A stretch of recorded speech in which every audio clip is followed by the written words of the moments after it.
What's the meaning of CDR?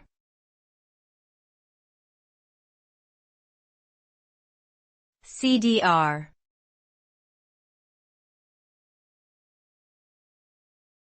CDR.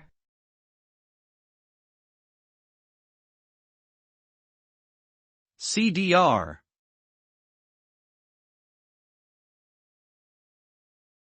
CDR.